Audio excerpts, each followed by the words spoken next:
the way. We're wanted men.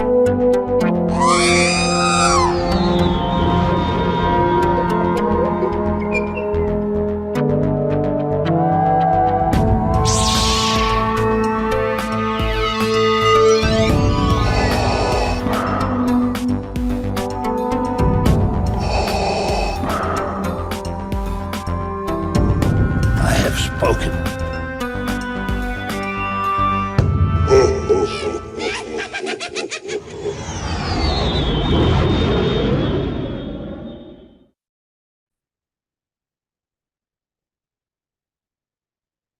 Welcome to episode 127 of the Smugglers Galaxy podcast, your favorite Star Wars podcast for smugglers in the galaxy.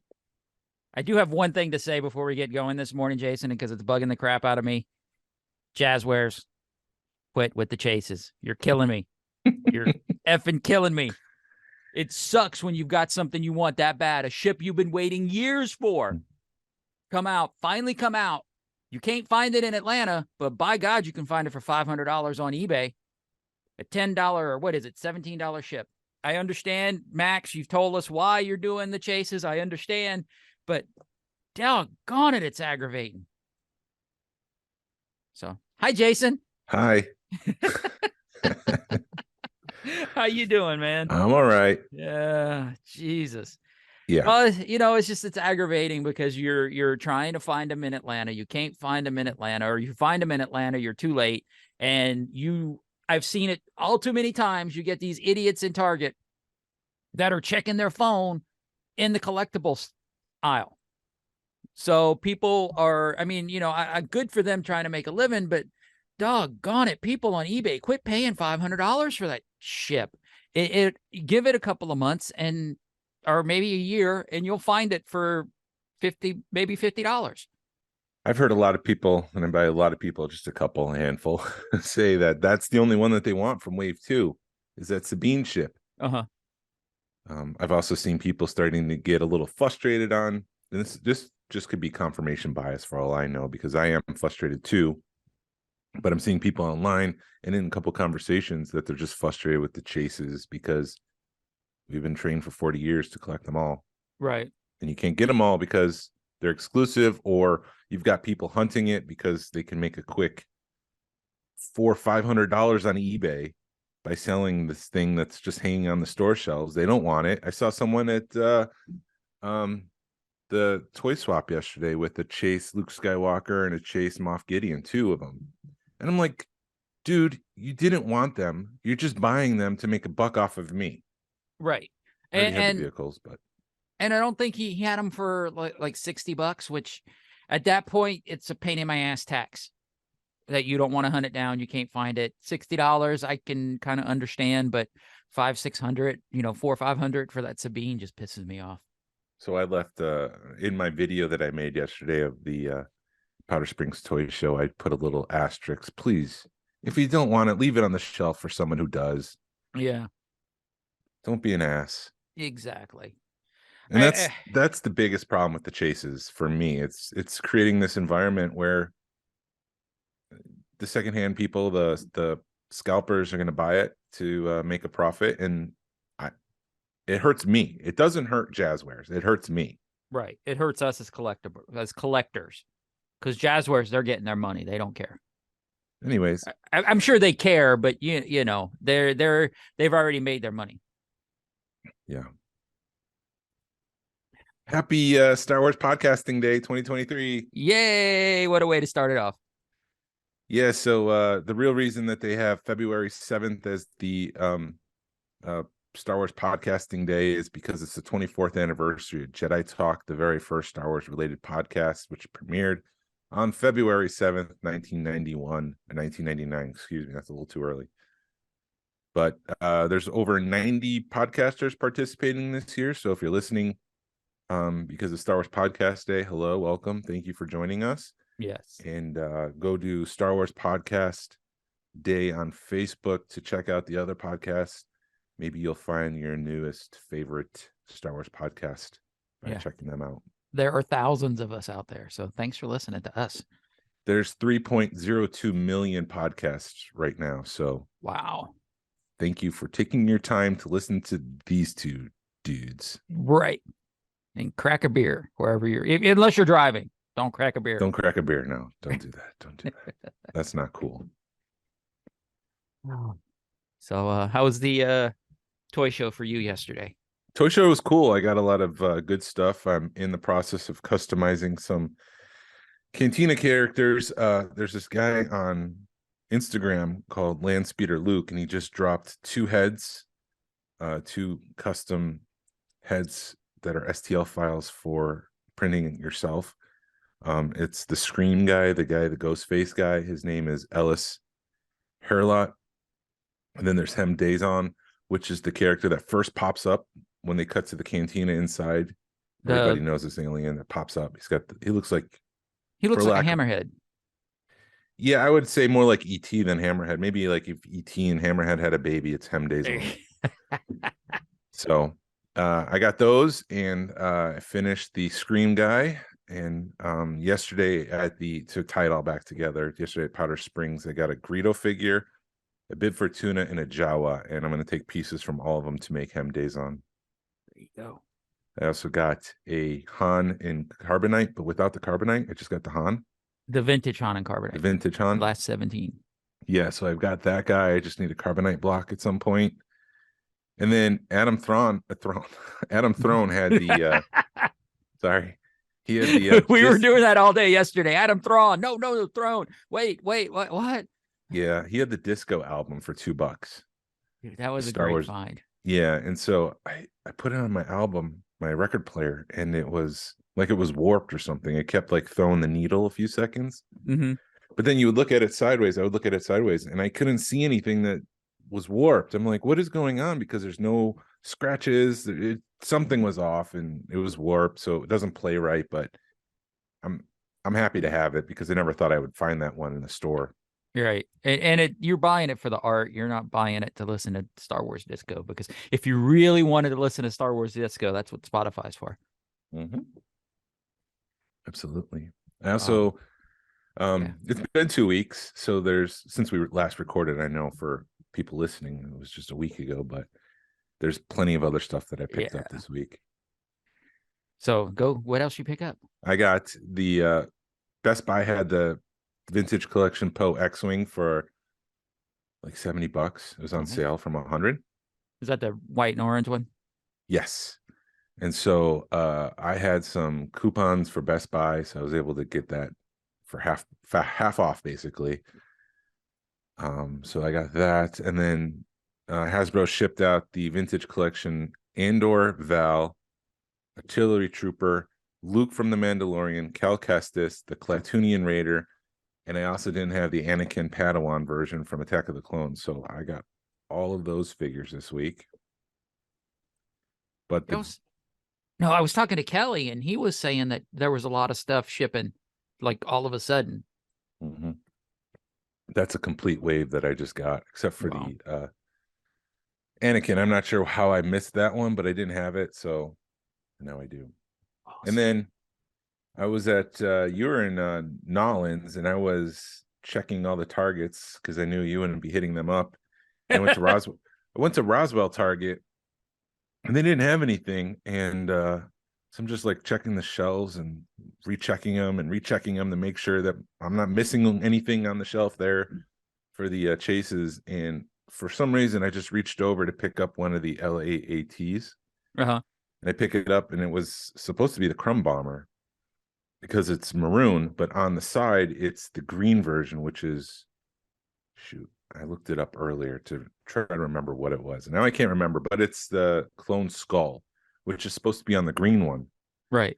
And so I'm looking at this thing, trying to figure out what am I looking at, because this isn't right. It's maroon, not green. Because if it's maroon, it's supposed to have Salacious Crumb. If it's green, it's supposed to have the skull. But this is maroon with the skull. And I'm like, what is this? And I start messaging you, and we kind of figured out that it's a factory error. This is not supposed to be on the store shelves. And so I quickly snatched that up and brought it home. And the funny thing is I probably looked at that 2 or 3 times before then, because I'd been at that Target a bunch looking for Chase, and you just, oh, those are the lats, and you just go about your day. Yeah. It had some shelfware, so I would assume people have been looking at it, but they didn't really look at it. Right. And if it had not been the Salacious Crumb one, I probably wouldn't have just picked it up to look at it and just, ooh, Crumb. I love that little bastard. Look at that guy. So, in Awesome. conclusion, that's all I picked up this week, which is Sweet. past 2 weeks, actually. Yeah. Yeah, the toy show, man, it was good yesterday. It felt better yesterday for some reason, maybe because they had a good amount of vendors. Mm-hmm. But it felt bigger, and maybe because the one in December had been canceled, so people were trying to make up for that. I had a good time. I showed up about 45 minutes late because I was just like, we were taking it easy, and we didn't really have a whole lot of money to spend, even though we spent money. But yeah, it was good. I thought they had a good selection of toys like normal. Kelly had picked up some Ewoks figures. He picked up oh geez, what was it? The blue guy, the medicine man. He picked that guy up for like $100. Yep. Loose. Complete. Low gray, though it wasn't complete, but still. I thought it was. No, it was missing this whatever low gray has. I can go look. Still. Anyway, and then he picked up one of the other green guys for like $100 for the pair. So that was a steal. Yeah, I thought it was a good show. I know I keep saying that about every show, but I enjoyed it. I enjoyed that time. I saw a lot of people there that we hadn't seen in a minute. I've actually got to message Adam because he's got those. I forgot to go back and get those TVC Mandos he had because he had the Loyalist and the Darth Maul one. So I'm going to message him and have him bring him a paint night and pick them up from him because those are some. Even though I don't do the TVC figures, those are some good looking figures, and they don't take up a lot of room. Yeah. People were asking me, hey, where's Glenn? And I go, I don't see him and I don't hear him, so he must not be here yet. And they're like, oh, you shouldn't say that. I'm like, no, he would say, yeah, that's me. I'm the loudest one here. And exactly. And although then it is helping since I got my hearing aid. I'm realizing how loud I am. And when I was with my family down on the bayou, it's like, wow, we are some pretty loud people. Well, maybe that's why you're loud. But of course, when I finally see you at the swap, you're just talking to people. And I'm like, what the hell? How long have you been here quietly talking? Are you incognito? No, I just probably my hearing aid's helping with that. So I'm trying to make a conscious effort not to be the loudest person in the room, but maybe it's helping. I don't know. But yeah. You were not the loudest person yesterday. Let me say that. Well, that was good. Good. Maybe it also because I had to pee, so I was maybe doing that. I don't know. But yeah, like I said, man, we saw a lot of people we hadn't seen in a couple of months, and I picked up what did I pick up? I have it right here. I picked up a Bo-Katan TVC. I picked up the Han Solo Black Series in Carbonite block. I've been waiting on that one for a minute. I just didn't feel like paying what people were asking for it. Really? How much were they asking? They were going from anywhere from $15 to $30. I didn't feel like paying full Black Series price for that figure because I think it was $15 retail. Yeah, and then it was going for like $20 to $30 on the secondary market. And Daniel had one he did the Bo-Katan and that for $20. So I was like, nice. Yeah, I can pay that. That's a good price. Yeah, absolutely. And then I picked up I've been toying with the He-Man Revelation figures since I saw them about a month ago in the store. They had the new wave out, and I picked up a bunch of those. So I went back. I picked up, what did I pick up? I picked up the Man-at-Arms, Merman, one of the other bad guys, Stinkor, Skeletor, He-Man, and Battle Cat. So it was one of those. If I'm gonna do it, because they had a guy that had a pretty good price. Is the guy that normally has a lot of stuff, that's newer Target stuff. He had some of the older wave of those lines. So I picked those up for like $70 not the Man-at-Arms. I bought that separately, but I got a good deal on those. I was like, if I'm gonna do it, I can do one big wave, do it in one file swoop. And I'll probably pick some more up next meetup. I don't know. We'll see. I got the Battle Cat's like, he's a 6-inch Battle Cat, so he's huge, but he looks awesome. So he'll take up a shelf by himself. Yeah, he will.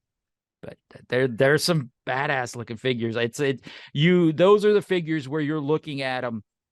They're $25-$30 on the shelf, and you're getting the alternate head sculpts, you're getting the alternate arms, you're getting a bunch of weapons, and you just want to look at Hasbro and be like, come on, people. Look at what people are doing for the same amount of money. Yeah. But, I also understand that they got to, they have that Star Wars tax, but whatever. I'm just, at this point, I'm kind of over everything, and I'm waiting to find, I think truthfully, I'm waiting for the Ahsoka show to come and have a whole bunch of Rebel stuff next year or in 5 years, whenever Hasbro decides to make them. Yep. Yeah, I'm like customizing these figures and how different they look from other Black Series figures, even though I'm using parts and I'm just painting things. I'm like, this would be so easy for Hasbro to do. Yeah. But they don't. I don't know why they don't, but whatever. I know people are already tuning out because they're like, you talk about Hasbro all the time, but what else are we going to talk about? I don't know. We don't. I don't know. Maybe we don't. If that's feedback, I need to incorporate that because I've got a whole section here in the news about Hasbro. So I'm just talking out my hole in my head too. But yeah, it is. It does suck when you look at those figures and you look at what you're doing with the customization, and then I'm starting to get not starting, but you're starting to dip your toe, or at least me, into the hardcore custom figures. That are artsy figures. So it's different. There's a different way to collect right now. And I think Hasbro may be feeling that. I don't know, but yeah. Do you want to hear what else I picked up? Sure. All right. This is like, again, over the last 2 weeks, but like eBay has been good to me because they had, somebody had a Bill and Ted. About that. Sorry. Go ahead. Oh, we'll talk. Well, eBay finally was good to me because I flew under the radar, on some things, but they had a Bill and Ted. All it says is like Bill and Ted Orion Films. It's a cassette tape. I have no clue what it says, but you could tell it's a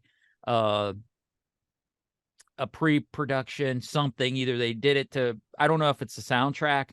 I don't know if it's parts for the movie. Somebody that maybe you'd play a radio commercial on it or something, because I don't have a cassette tape, so I don't know what's on it, but picked that up for like $5. What else did I pick up? Bill and Ted. I picked up here I am saying I'm not going to get into graded comics, and then I picked up a Bill and Ted graded comic for like $10. It was like $25 with shipping. Yeah, like, but I mean, that's your focus. Yeah. It was one of the ones that came out, like they came out in 2020. Okay. But for the price, and it was graded, it was hard to pass up. And I also picked up a loose phone booth for Bill and Ted. So nice. And like Narayan was saying last week, how stuff comes to you when people know what you collect. That phone booth just came to me. Somebody had messaged me saying, hey, I have a loose phone booth. Do you want it? And he shot me a price, and next thing I know, a week later, it's in my mailbox. Nice. Yeah, because I'd been looking for one, because that was the only piece I didn't have loose. And my wife was like, well, you have one sealed. And I needed a loose one to go with all my other loose figures. Yeah. So, what else did I pick? Oh, I picked up. Oh, this is a drunk buy from Sideshow. While I'm in New Orleans, Sideshow had put that they had some Back to the Future statuettes for like $40. So I bought some of those. I was like, whatever. They look cool. And to go back for my put more crap in my Back to the Future focus. And another thing we picked up, I'm also do Texaco stuff, but it's not like hardcore. It's when I see something cool, I picked it up. They had the guy had some maps, like the free maps that you get at the gas station. And then we were talking to him about stuff, and he had a big sign. I'm like, that sign's too big. And then he showed me he had one that was it was a sign that they put on oil rigs, on oil platforms, so that like if you have an oil, people are trying to get oil out of your land to notify, identify stuff. So I got like a porcelain sign that says Texaco, and it's got a whatever oil rig that they had it on. So that'll go on my back deck. Awesome. Yeah. So Welcome to Texaco. Yeah. Well, I do have a Texaco tattoo if you hadn't seen it. No, I'm not. Yeah. I don't have that level of brand. Even with Star Wars, I don't have that level of brand favoritism, allegiance. I don't know what I'm Well, looking it's more of a an ode to both my grandfathers. They retired from Texaco. for. Oh, So that's sort of, and when when you do something like that, I guess especially in South Louisiana, when you're like whatever your trade, that sort of becomes your lifestyle, especially, and that's that's what they were known for. And then my uncle, he worked for Texaco until they got, well, he retired from, he started with Texaco and then they got bought out by another company and then ended up retiring with them. So it's like, it's a family thing with me. So that's sort of why I do it. And here I thought it was some sort of Back to the Future 2 thing because it's the gas station in the future. Welcome to Texaco. Yeah, I have those minifigs. Yeah. Yeah. I Sealed in package. I had the playset actually. There's a Texaco playset, Micro Machines. Yeah, I've got that too. Yeah. Yeah. It's nothing incredible, but it's a good crossover. I got both of those sealed. Yeah, nice. Yeah. I was on eBay yesterday. I've been watching this eBay auction for 7 days. Mr. Pagano alerted me to it. It was Imperial TIE pilots. It was that pack that they were all in, but the card back was upside down. Oh, nice. So it was a factory error. And the auction ended at 9 a.m. on Saturday morning. And I'm just like, that's perfect. I'm all for that. So I was watching this thing and I had to drop Harrison off of robotics and they drop him off and I had 2 minutes left in the auction. So I pull over and I'm watching this thing count down. It was at $12.50. The cost of the auction was at $12.50. And we get down to like 5 seconds and I throw out a bid and I was immediately outbid. So it's 2 seconds. I bid $38. Mm-hmm. And I watch it. You're the highest bidder. 1 second, 0. And I'm like, oh, I win. And then immediately I get this message, you've been outbid. Jeez. How did that happen? I was so pissed off because I had watched it go from 1 second to 0 with my bid as the top bid. Mm-hmm. And I lost it by $1. Damn. That just means somebody probably bid $50 or they had a bot. eBay, there again, when you find something that people like, I don't know what happens. I've watched them plenty of times where I've you're watching something and it's at a reasonable price. It's at $300-400. And when it closes, and you watch it count down and it's at $300-400. And then when it closes at $7 or $8. Mm-hmm. So and then that must mean that there were multiple bots or however bidding it out for it. And you got to figure out what the algorithm is on that eBay stuff because it's ridiculous. And it said something like 4 other people were trying to outbid it. Wow. And I don't know if you were to, throw a stupid bid out. Oh, excuse me. Let's say you threw a $50 bid out there and to try to battle those bots. I mean, you have to be ready to pay the $50. Yeah. But, I don't know. I know I've played the game with eBay where if I'm bidding something and I really want it, but then somebody, you could tell that somebody bid you way up or bid way over. I'm that asshole and will bid them up.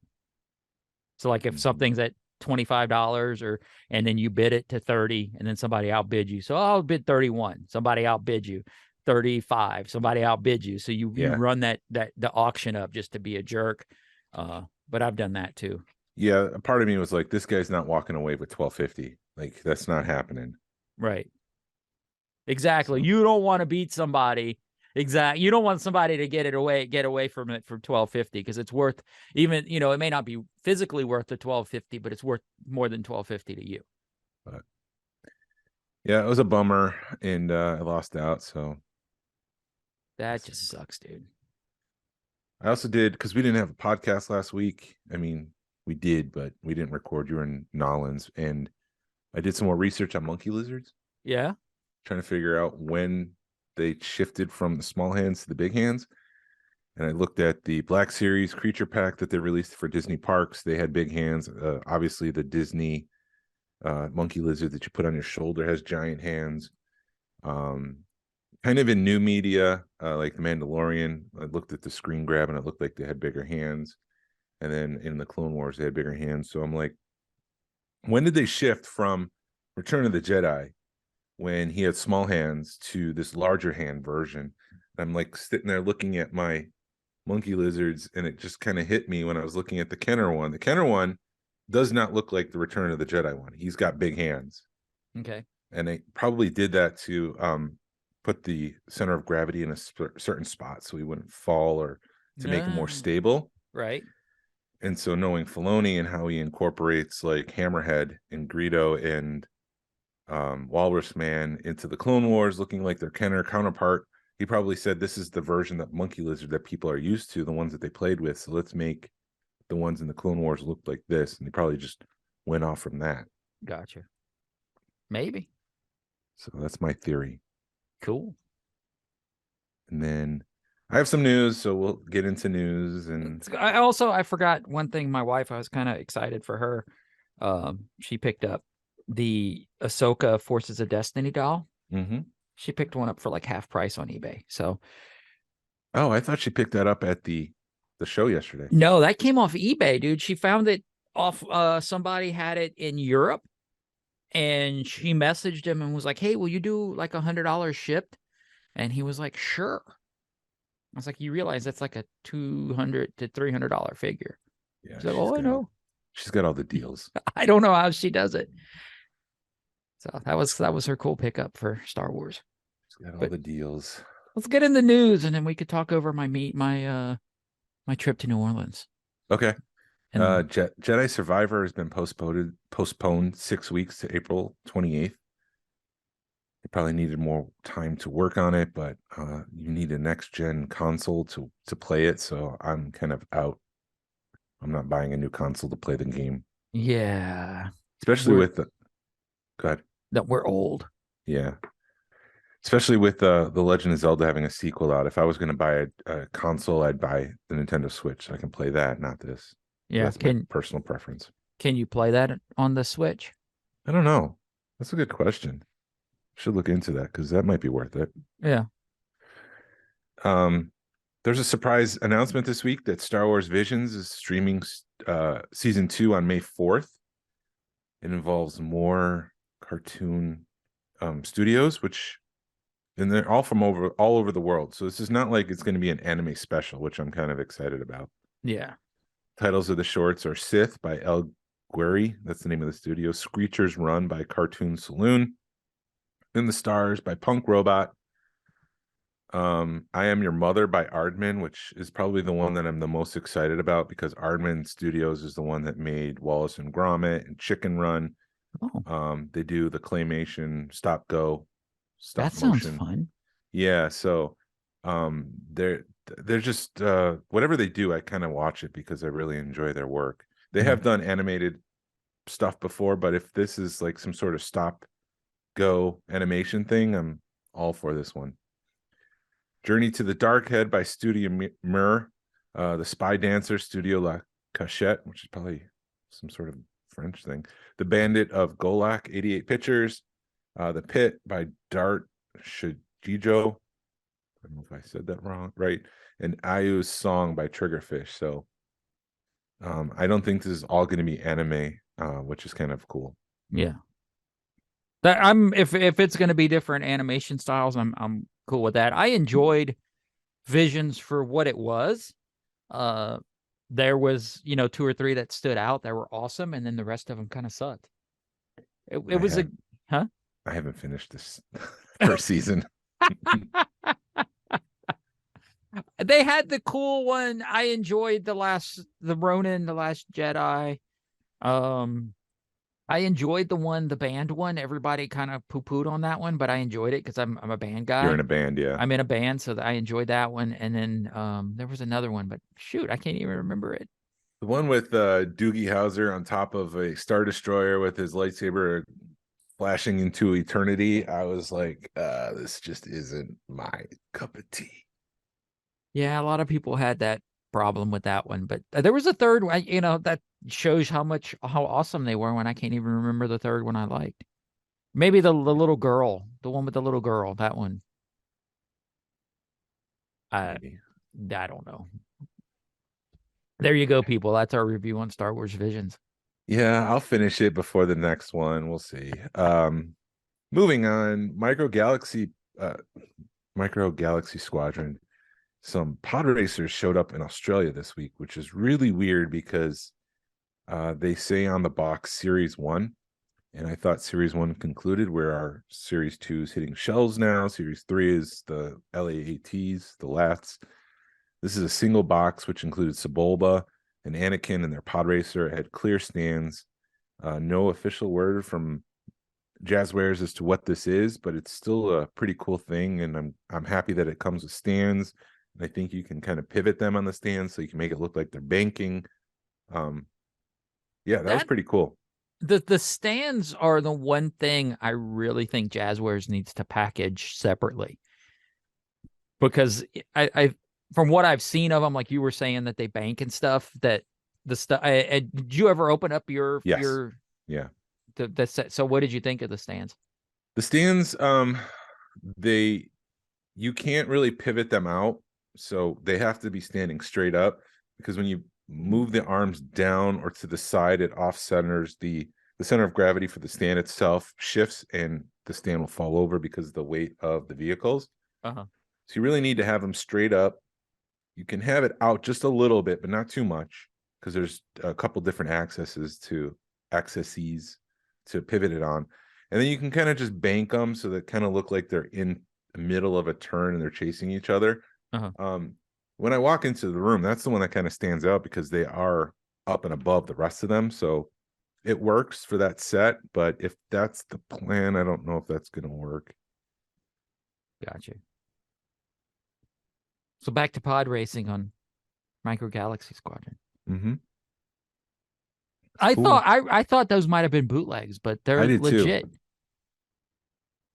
I mean, the way that they're showing up and the way that people are going with it, I think that stuff's legit. Yeah, but why does it say Series 1? That's the weird part. Right. I don't know. I don't know why people would do that. Why they would do that unless it's a mistake, or like, is that the only one that's popped up? Is that one? I think so. I mean, it could it be like a prototype snuck out of the factory? If it was a prototype, I would say Series 1. Maybe they hadn't finished the packaging yet. Maybe. I don't know. That would be my assumption, is that it's a prototype for one of the later series, and it just got out the factory. Because I have heard stories of the golden days or olden days or whatever, where people were finding prototypes on store shelves. Or factory errors. Or factory errors or whatever. That would be my assumption. I don't know. What would be really cool is, I heard that there was another show or something. I don't think it was in the States. I think it was abroad, that Jazzwares was showing off. Toy Fair London. Okay, so Toy Fair London, they were showing off like the 3rd and 4th and 5th series. Oh. And it would be fun to hear somebody who was there, because I don't know if they had to sign NDAs or they were just being cool. Shoot, what am I thinking? But it'd be cool to hear confirmation, like, yes, this is Jazzwares is doing this, and they just messed up and put it out too soon. Yeah, I mean, yeah, who knows? Maybe it is part of Series 1 and they just never got around to shipping it in time. I don't know. But they would be on the packaging, though, wouldn't it? Not some of those bigger ones, like the LAATs. They don't include all the other in Series 3. It's just the other LATs. Okay. I don't know which ones. I don't know how to refer to that vehicle. But yeah, it doesn't say these are all Series 3. It's just like collect the other 4 in this line. Gotcha. Oh, maybe, yeah, like you said, it's either a factory error or prototype, or, oh man, we forgot to ship these. Which I would be surprised if they did forget to ship them out of Series 1.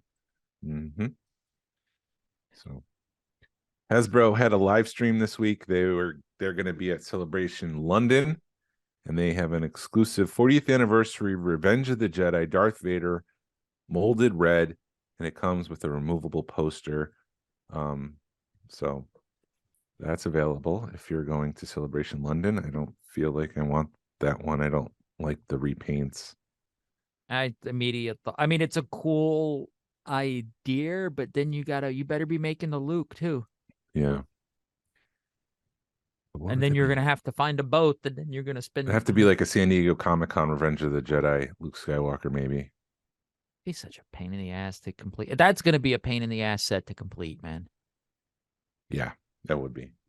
They also released or announced the Black Series Deluxe Endor Rebel Trooper, much like the Hoth Rebel Trooper. It's got removable faces. One of that is the Rebel Trooper Nick's, I think is Saint or Sant or something like that. Comes on the 40th anniversary card back. It's got the removable faces, just like the Hoth Trooper, and I like that. I like the card back. I like the figure. So I was excited about that. See, there again, why the hell, Hasbro, can't you do that with a lot more figures? Because you're gonna make us happy when you can do something like that. You swap the face, you could swap the accessories. So army builders are gonna buy 3 or 4 or 5, 6, whatever that figure, because you can army build that figure and still be an individual figure. Yeah. Damn it, Hasbro. Damn it. They announced the vintage collection Darth Vader with the helmet reveal. His hand will come sliced off, so you can pop the hand down. This is from the end of Return of the Jedi. It's got a 3-piece helmet. You can take the top part off and then remove the face mask, and then there's the old Anakin there. I was excited about that, even though it's been released before. To have that card back, I mean, that's the real thing that I want to see. Yeah, did that one seem to look like it was Hayden Christensen? Did the original one look like that too? Yeah. Okay. I think it was.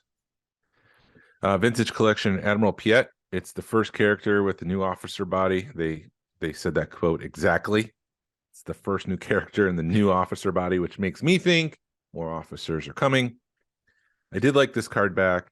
It showed Piet looking over Endor with the Death Star in the background. I thought that was really cool. But yeah, if I was a betting man, I would say that we're going to be getting an army builder of Imperial officers at some point.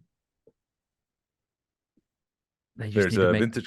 What? Just need to make new head sculpts. That's all they need to do, and then they can have the army. It's interesting that they're kind of calling out what's new on these characters now, because they said the vintage collection Han Solo from Endor is a new tool from the waist up. This is him in the bunker. It's a nice likeness of Harrison Ford. It looked a lot like him. I think out of all the 3 character, Carrie Fisher, Mark Hamill, and Harrison Ford seems to be the one that Hasbro nails the most to look more like the character and the actor. Well, probably because they don't want to piss him off, since he also is the guy for Indiana Jones. Yeah. But I like that. I like that it was a bunker version. I like the card back. There was also the vintage collection Weequay, which is being re-released. It's a straight re-release, and I think I need this one for the barge. And I'm looking through my card backs. I don't think I got this one on the original release, and he was tracking for like $100. So I'm glad they're releasing that so I can get that one. So that means you're going to open them. I'll open one and keep one in the package. Gotcha. One will go on the barge display. One will go into the vintage collection display. And then 20th anniversary will be a year-long celebration for the Clone Wars. So I expect a lot more announcements coming this year for the Clone Wars. There's an ARC Trooper Jesse, which is a Walmart exclusive. Yay. March 16th pre-order at Walmart. And this is the only figure from all of this that you can pre-order. The rest of them are not available for pre-order. I think Hasbro's starting to listen and say, you know what, people are frustrated with opening it and then waiting a year because of delays, whatever the case may be, not getting their figure. So we're going to stop with the pre-orders. Yes. Hey, good on Hasbro. Finally, half-ass listening to people, because how many times have we heard in the past where, you get people that get hit for like 5 pre-orders at once? Yeah. And then your bank account, haven't heard, your bank account takes a hit. Well, instead of hitting 5 pre-orders now, I mean, it's going to drop in the spring. You're going to be ordering 5 figures. And then they're like, what difference does it make if you pre-order those 5 figures and it all hits at once, or you buy them all at once when they're available? I mean, it's the same thing, but right. I guess it's more, you don't forget about them. and you don't forget that you're going to have $100 hit in your bank account. Mm-hmm. So I think that's what matters the more. And it's just frustrating when you do have something like that you pre-order and you forget about it, or you lose interest in it, or, maybe people, I don't know, whatever. It's a step in the right direction for Hasbro, I think. Yeah. Black Series Ki-Adi-Mundi's coming. But they say that it's a 2024 release. So even though they showed the figure, he's not going to come out anytime soon, but he is. I think maybe I might get the Jedi. Any Jedi that comes out, I might get in the Black Series. Any Cantina characters, I might get. But that might be it.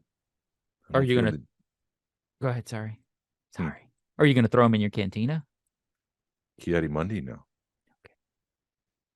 Okay. I might get the selfie series with Jerry Hancock and put that on the Ki-Adi-Mundi body, and then I'll have Ki-Adi-Randy in the Cantina. Yeah, there you go. You should do that for all of us. We should all do a selfie series just to put in your Cantina. Well, I'll just hang out in one of the we can play with I was gonna say play with ourselves, but play with our figures and pretend to drink on your Cantina. Yeah. That'd be funny. The Vintage Collection Captain Hauser from the Bad Batch. He was originally released in the Bad Batch 4-pack, but they gave the wrong name on it, and this was like one of the characters that didn't even appear on the show at the time. Right. But they're re-releasing it with the correct name pill. The Vintage Collection Phase True Clone Trooper pack, based on their Andor appearance. So these are the clone troopers that kind of march by in a flashback in Andor. It was a flashback, right? Yeah, because that was when his dad died. Yeah. So yeah. Or his adopted dad. But yeah, anyways. Everybody guys knew what I meant, man. Come on. Sorry. There's a Vintage Collection 2-in-2 Clone Trooper pack that's coming. They're re-releasing VC-100, the Star Killer. I never got that. So I'm appreciative of that, because that's another expensive one. They just need to re-release VC-66 at this point, and we'll have to have it.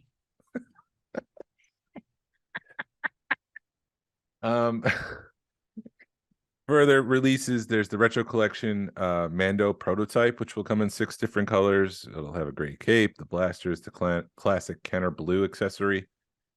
It's got the foil background. It's got the pop art card back. It's a Toys R Us exclusive in Canada and a Target exclusive in the United States. Do you think people are losing their interest in that line, the retro line? Yes. Because I'm in Target and I see them sitting on the shelves, and I've never seen them sitting on the shelves in Target.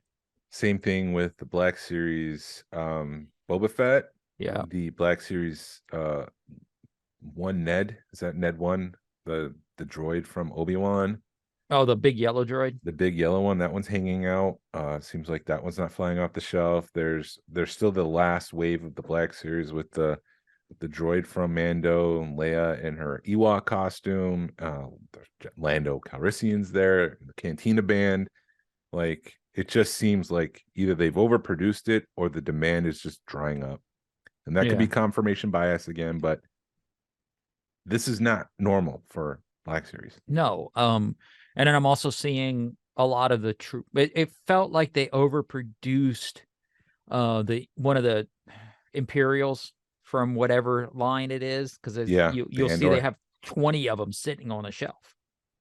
Yeah, it's not like a shore trooper where you can army build that guy, because then you'll just have like clones of the one dude. It's kind of a bummer. Yeah, but I mean, even the shore trooper I'm seeing sitting on shelves.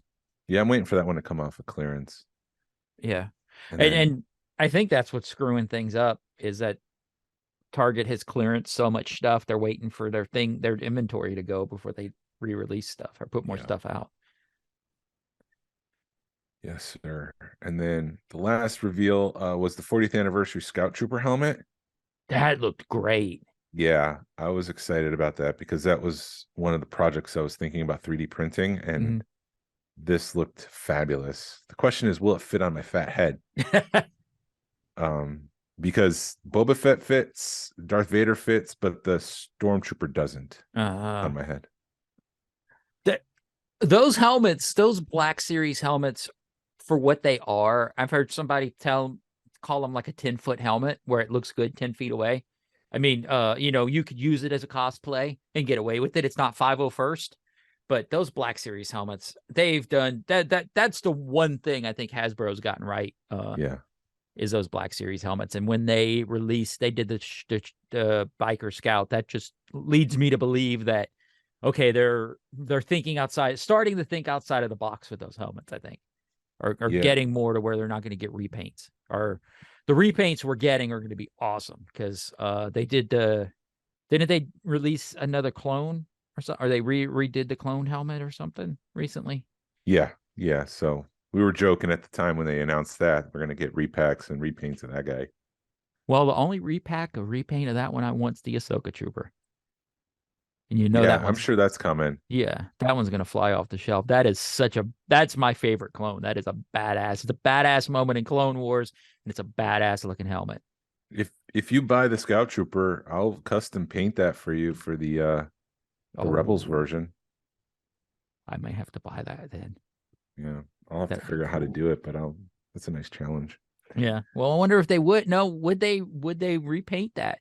Would there be enough people that would want that? Depends if it makes an appearance in Rebels. I don't see them Ahsoka? going back to redo it. Yeah. Or to make it because it was so long ago. Right. If it was new media and they had this mold, I'd say, yeah, of course, sure, but I just don't see it happening. Yeah. I see a Sabine repaint before I see that happening. Yeah.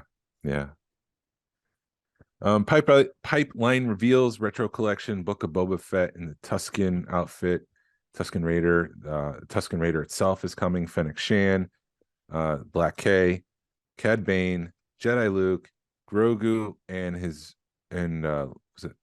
says Grogu and backpack, but does that mean Luke in a backpack? I don't know. It would probably be the training backpack for Luke, so you can buy 2 figures.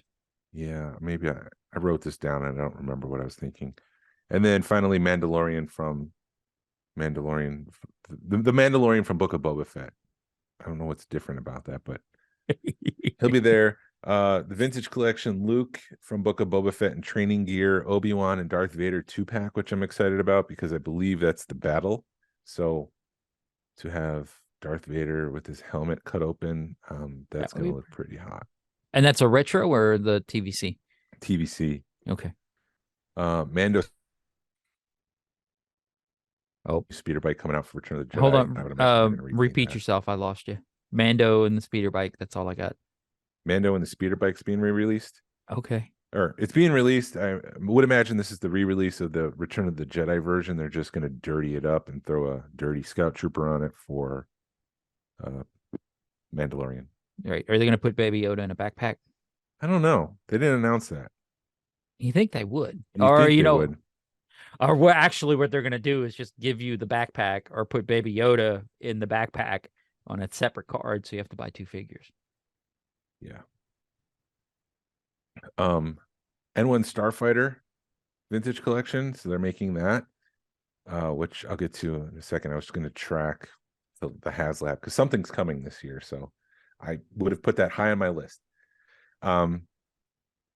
Black Series Luke and Grogu Build-A-Pack, Gaming Greats Darth Malgus, and Ahsoka Loyalist helmet.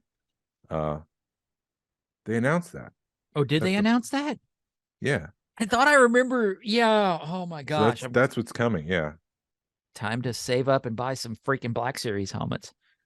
But yeah, I wanted to run through possible HasLab projects after 2 failed Black Series projects. I assume that the next one's going to be vintage collection because they've had a good track record with that. Yeah. And number 1 on that list was the N1 Starfighter. But I pegged that at $250, so that's not going to be a HasLab because they would have announced it as a HasLab. Right.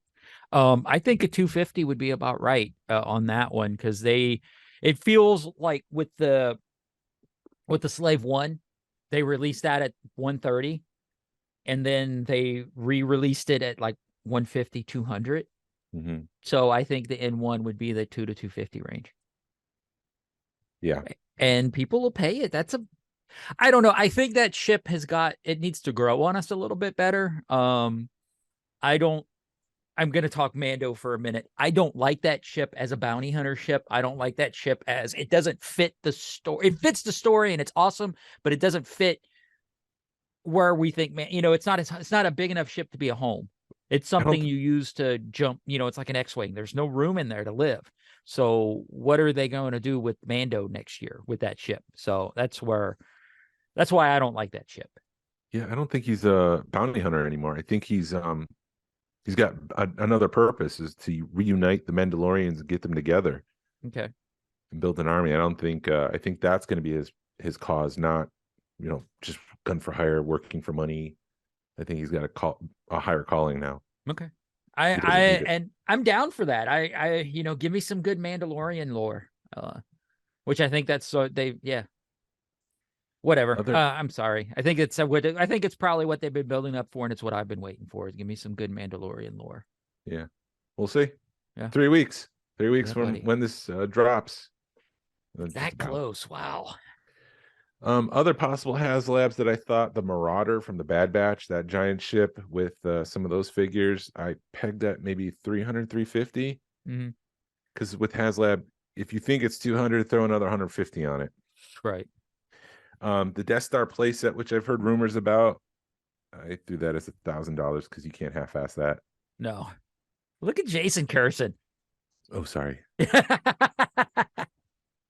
Cantina playset, I put that as $500. I thought that would be as big as the barge. And then because it's you, and because Ahsoka's coming out this year, I threw in the Ghost, only because of Ahsoka. But do you think that would come with the Phantom? It would have to come with the Phantom, and it would be a very expensive. I think it'd be a $500 piece if it came with the Phantom. Yeah. And would the Phantom be a tier? I could see them doing that with that ship and making it like the first or second tier.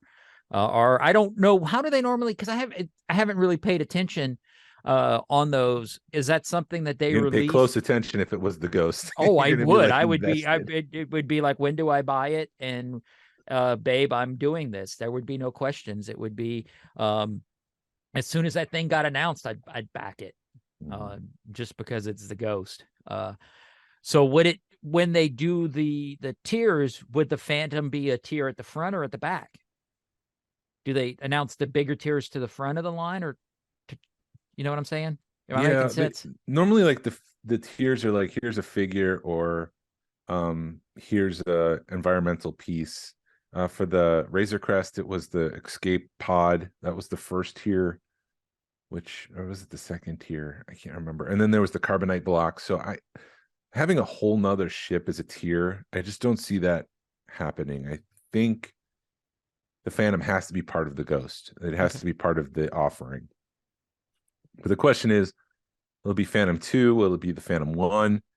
Or will it be Phantom 3? Maybe there's a new Phantom for Ahsoka. If they did that, that would piss me off. If there was I would want the OG Phantom 1.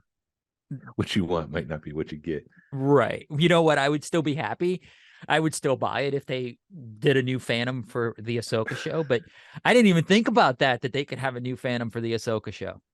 And then do it with the ship, which would make sense because that's what they like doing. It's whatever's front of mind is what we're going to put out in a toy or collectible or whatever.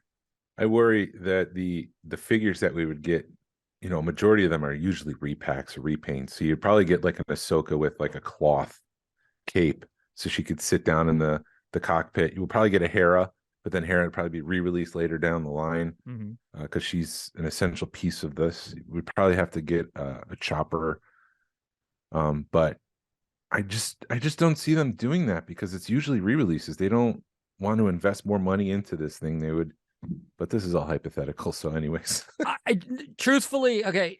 Yes, they don't want to do repacks. They would rather do repacks and re-releases, but I think that show is going to bring a whole new level to Hera, to Chopper, to Sabine. People are going to go apeshit over of Sabine and Hera and Chopper.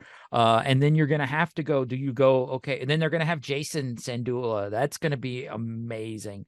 And then are you going to bring back Zeb? Are you going to bring back Kanan?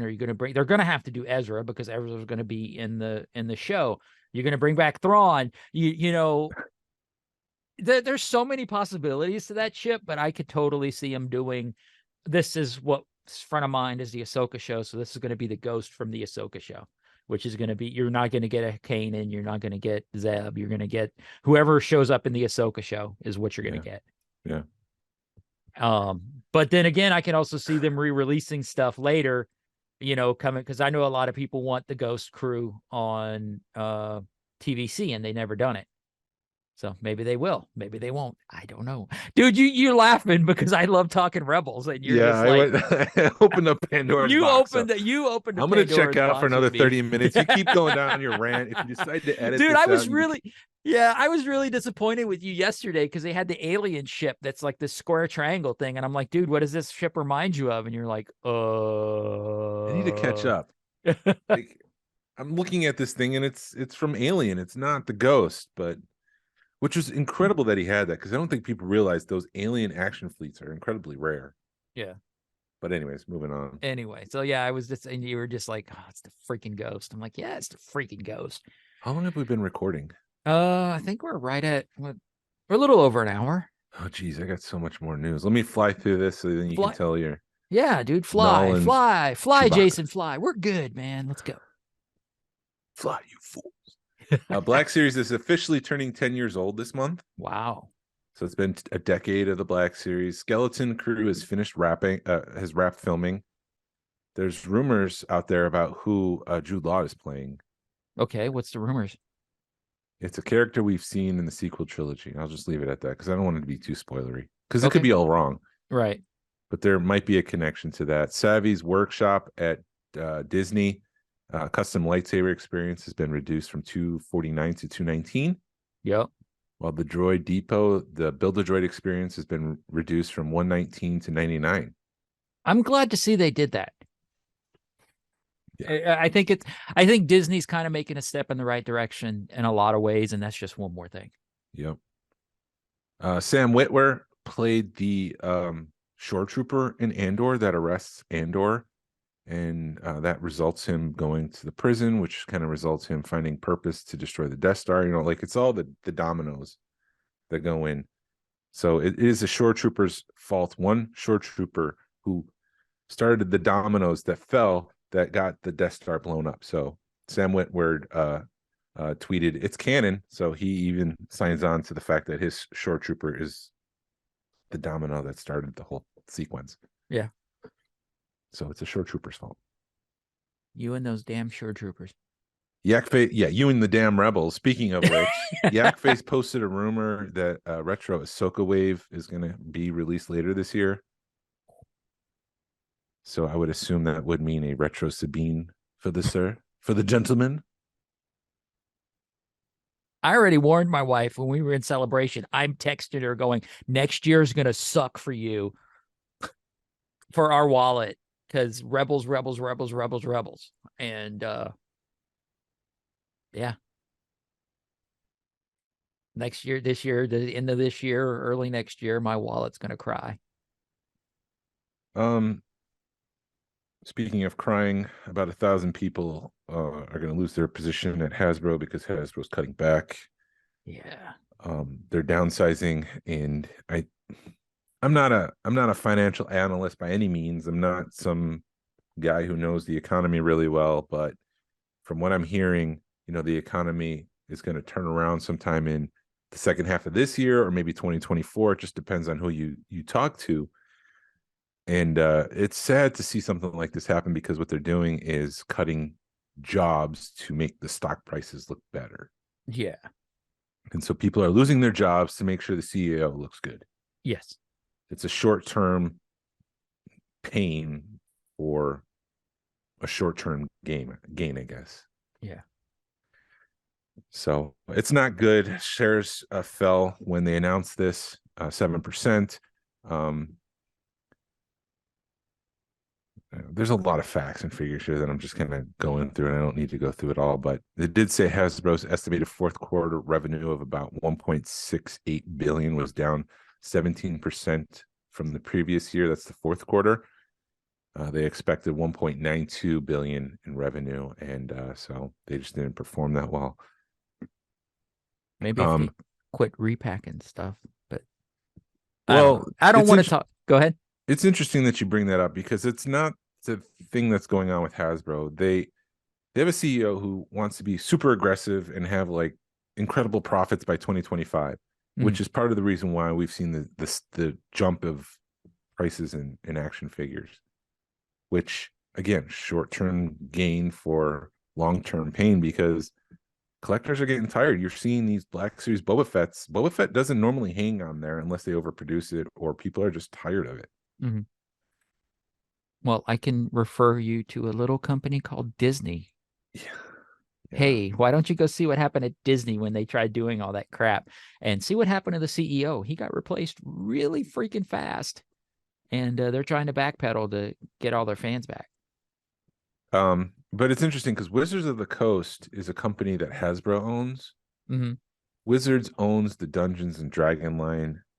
They manage the Magic the Gathering line. It makes up about 70% of Hasbro's value. Wow. So you've got this one subsidiary that's worth 70% of Hasbro. There was some sort of activist shareholder trying to get on their board, similarly to what's happening right now with Disney. There's somebody who's buying up stock and saying, I deserve a seat. Because what they want to do, allegedly, is spin off Wizards of the Coast into its own company. Mm-hmm. Because it's the one that's most profitable. You've got Hasbro dragging Wizards of the Coast down, and they want to split the companies up. Wizards of the Coast would have its own shareholders. It's one of the more profitable areas of the company. Hasbro needs the Dungeons and Dragons movie allegedly to do really, really well to say, hey, look, we can manage Dungeons and Dragons. We know what we're doing. Right. Which I don't know if it's going to have billions of dollars like an Avatar or Star Wars. It's maybe a $20 million movie. I don't know. I'm interesting because I think that movie's kind of hitting at the right time, though. When's it being released? It's like March. It's like next month. Okay. Maybe it'll do good because I think because you've got Stranger Things that ended 6 months ago, and there was a big Dungeons and Dragons arc in there. So maybe people have picked up the Dungeons and Dragons, thing. Huh? Yeah, it gets even worse. Oh, does it? Yeah. Because Okay. Dungeons and Dragons has been around since the 70s and it's gone through revisions, but the rules is open source, meaning if you want a third party to make up a game that's like a part of Dungeons and Dragons, you can buy that game, you can assimilate it into your game.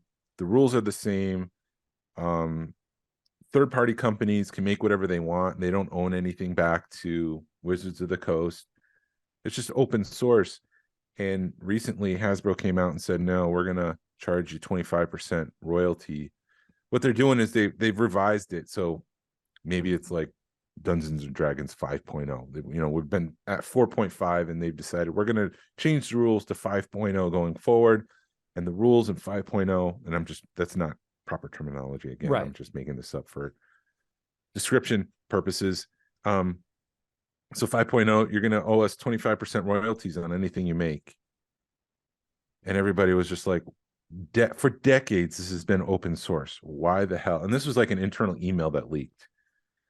And so Hasbro had to back off and walk away with their tail tucked between their legs because for decades, it's been open source. And now Hasbro's coming along and saying, we want money. Right. And that's so, not cool.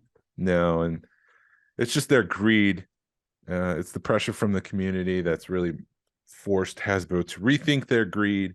But that just shows Hasbro needs this company to stay within their portfolio because it's an important company and it's 70% of their value. Right. So they're greedy. They're making money on because Dungeons and Dragons is like a book-based action role play game. So they're making money on the books because they own the company, correct? They're not just making money on the toys. Right. But if you wanted to start your own Dungeons and Dragons game and publish it, you can do that without owing anything to Wizards of the Coast. Gotcha.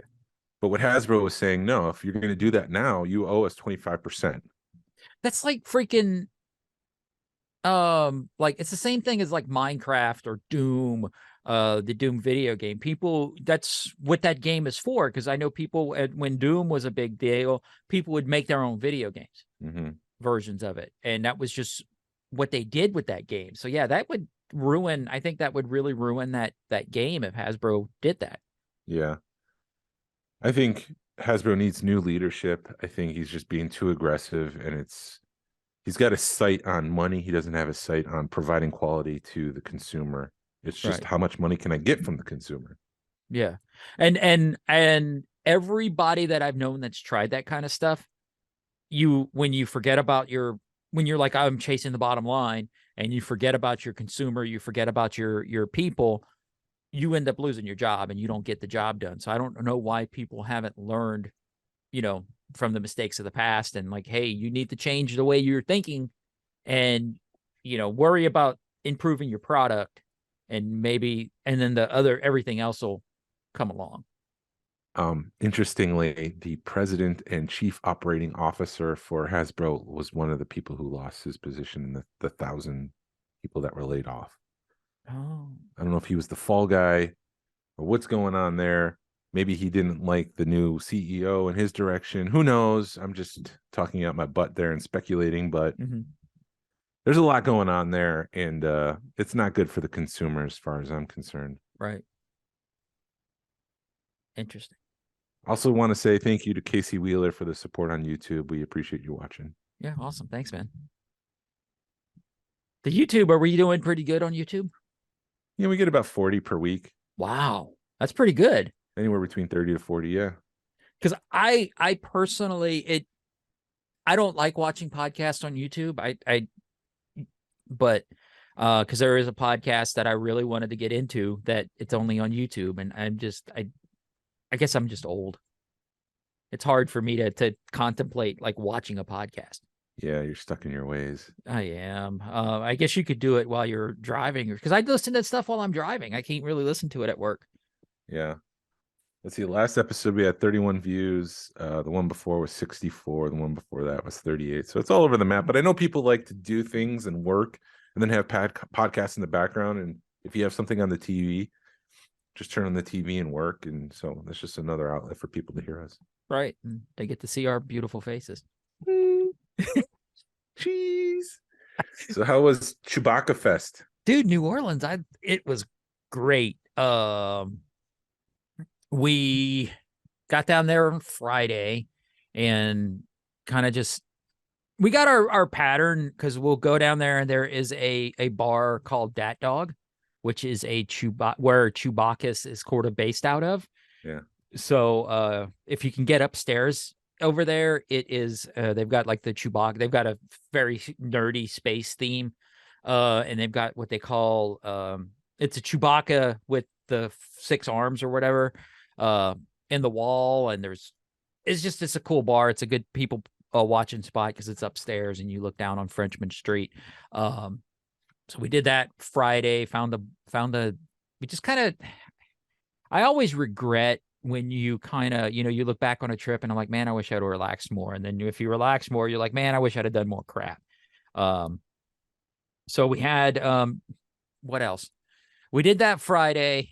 Saturday, we get ready to go out, and we were kind of running a little behind because Mandy was trying to take her time, and she's trying to we're trying to gauge each other better with trips, because I'm a go guy, and I want to sit down and relax and drink a beer or read a book.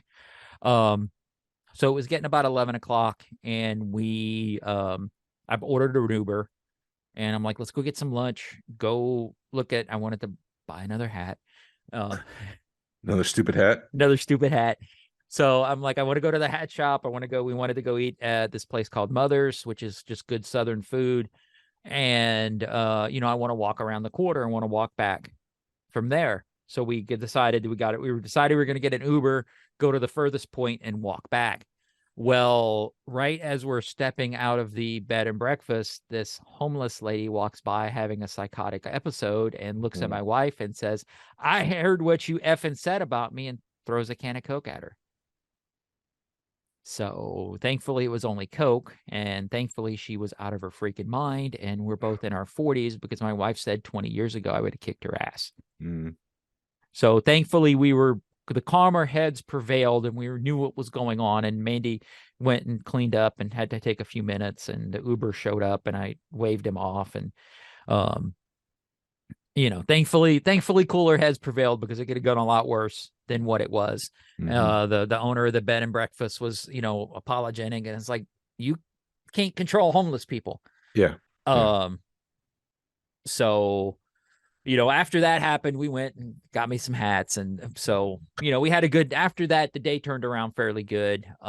We were able to go do Chewbacca's that evening. The bed and breakfast we stay at, it's called Elysian Fields. If you guys, are going to go to New Orleans, it's on the back end of the top end of the French Quarter. So it's the north end of the French Quarter. It's right near Frenchman Street. It's a really cool Frenchman Street's like the local place where people go to hang out. You still get that feel of Bourbon Street, but it doesn't smell as bad. It smell like piss and barf. Exactly. So you get the locals are hang out on Frenchman Street versus Bourbon Street. I don't even think we walked Bourbon Street. If we did walk Bourbon Street, it was the back end of Bourbon Street. So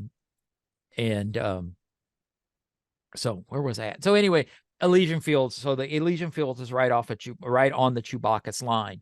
So I went and bought shots to hand out so I could trade for throws, because this parade is not really a typical parade where they throw beads. People are throwing handmade items because they everything's handmade for this parade. It's a really awesome sci-fi themed parade. It's a walking parade.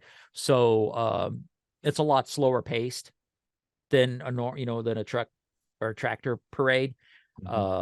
And so they've got people, they had the first half of it's all Star Wars or like Star Wars based. They have a big pink Chewbacca walking around. That's sort of their mascot, is the pink Chewie. And so I've learned with this parade, as you notice what kind of troop they are, notice what kind of crew they are, sub crew, you start yelling. And especially if you know the characters, you yell the name of the characters, and you'll get one of the throws. They had like trimmers were there, and I'm like, hey, do you guys fart fire? And they heard me, and they were excited about that. So like they had a big trimmer, and he came and he came and ate me, and they'll do cool stuff like that. At one point I yelled, hey, Leia, and 3 people turned around. I'm like, this is awesome. Yeah.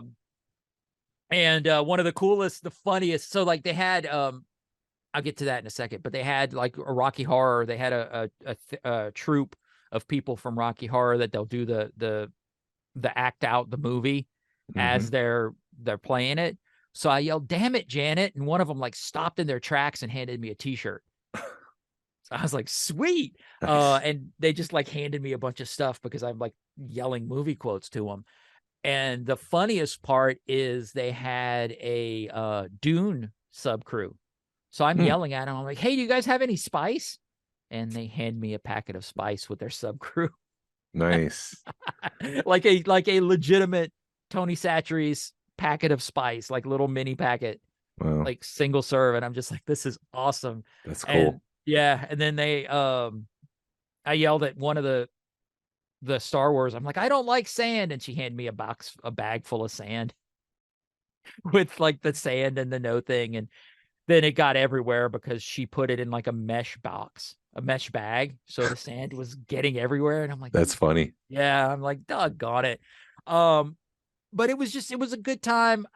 It lasts for about 3 hours. The parade does. And it's at night. So it's just the light, the costumes are awesome. They had like a R2 bar2, which is an R2D2 that they put like a bar inside. So with like spigots so people can get drinks out of it. I get like the crew that they don't like normal people get in there. And they had like, oh geez, it was just like, what else? They had a sand crawler, like a big, not huge sand crawler like they have in Atlanta, but a pretty decent sized sand crawler. They call them the crew of goggles. And what else? They had a bunch of ETs, so like ET phone home. They were throwing out Reese's peanut butter cups or Reese's Pieces. So they do a really good job of theming everything together.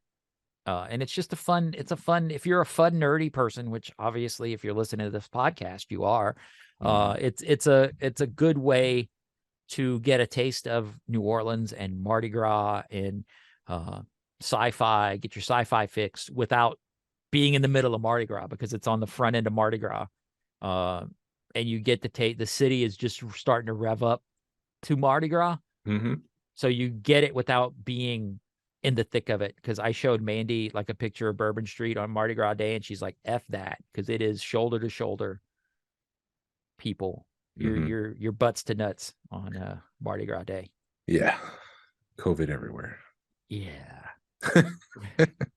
Which we didn't get sick, but it was a fun time. It's an interesting part of town because there's 2 gay bars on the side streets, so you do run into you get some interesting people.